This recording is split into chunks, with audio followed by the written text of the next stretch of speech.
2016, San Francisco 49ers quarterback Colin Kaepernick takes a knee during the national anthem to protest police killings of Black Americans. Within a year, he is unemployed. No team signs him. 1/5 of NFL starting quarterbacks were injured at any given point during this stretch. Teams were desperate for capable backups. Not one owner called. That is not a football decision. That is a message. And it is not a new one. They are worshipped and admired until they speak. That is the plight of the Black athlete in America. Professional sports leagues have built billion-dollar brands on Black identity, the culture, the style, the music, the credibility. They sell all of it.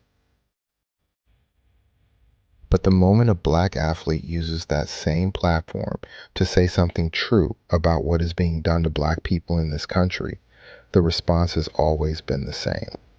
Shut up and play. This is not a new story. It is the same story told again and again across decades. Before Jackie Robinson ever set foot on a big league field, Brooklyn Dodgers general manager Branch Rickey laid out the terms. He needed a Black man with guts enough not to fight back. He literally pulled out scripture and read it aloud. Turn the other cheek. Robinson had just been court-martialed for refusing to sit in the back of a military bus. This was not a passive man.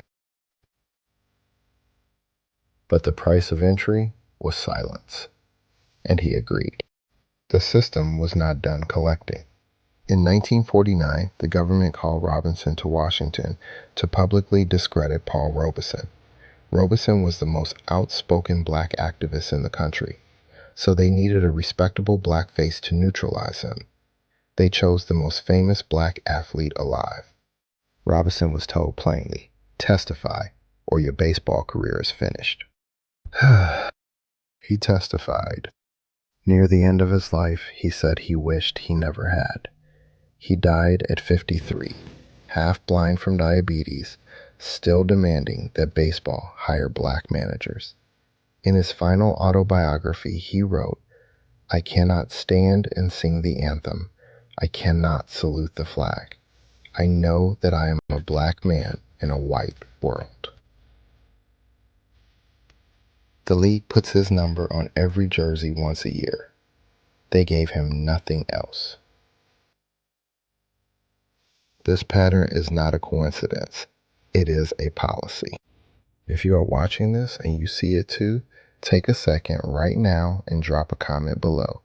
Tell me which athlete's story hit you the hardest. And if this is your first time on the channel, stick around. This is exactly the kind of conversation we have here. Muhammad Ali did not wait for permission. In 1967, the heavyweight champion of the world refused to be drafted into Vietnam. I ain't got no quarrel with them Viet Cong. They stripped his title the same day, suspended his license, banned from boxing for 3 years. 3 years of his prime. Gone. Not because of anything he did inside a ring, because of what he said outside one.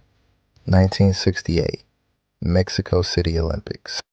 Tommy Smith and John Carlos stood on the medal podium and raised their fists.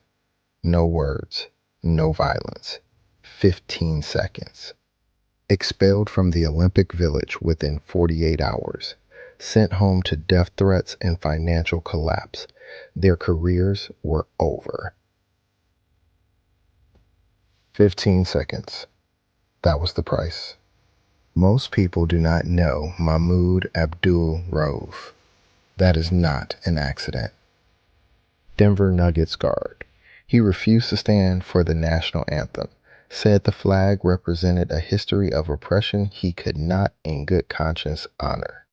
Suspended on the spot, ordered off the premises, his career never came back.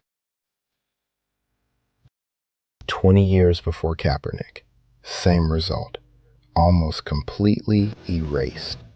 Then there is Michael Jordan. 6 championships, 14 All-Star appearances, the most iconic shoe deal in the history of sports. Jordan built a brand so massive that nothing could touch it. And he did it by saying almost nothing. In the 1990s, when black communities across North Carolina needed Jordan to support Harvey Gantt, a black Democratic candidate running against the openly racist Jesse Helms, Jordan declined. His reason was simple, and he was honest about it. Republicans buy sneakers too. Jordan watched what happened to Ali. He watched what happened to Carlos and Smith. He made a calculation. Stay quiet, stay paid, stay untouchable. And it worked. He is worth over $3 billion today. But here's what that silence cost the movement. The most famous black athlete on the planet, at the peak of his power, looked at the system and decided his brand mattered more. The system did not even have to tell Jordan to shut up and play. He did it himself. Back to Kaepernick. He filed a collusion grievance against the NFL. The league denied it, then settled for an undisclosed amount. Then Roger Goodell released a basement video apology that never once said Kaepernick's name. Then the NFL signed Jay-Z, launched an Inspire Change merchandise line, painted Black Lives Matter on the end zones. Kaepernick still has not played a down. His teammate Eric Reed said it plainly. The NFL got to hide behind a black face to cover what it did to another black man.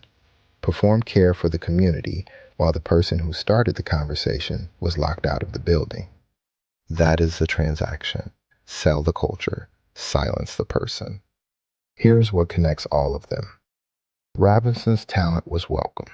His politics were not. Ali's fists were welcome. His conscience was not.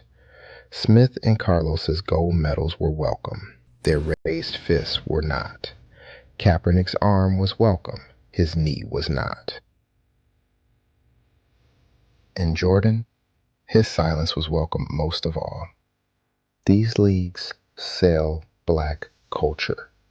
The style, the fashion, the jerseys, the music at halftime, the cool that makes the sport feel real and alive.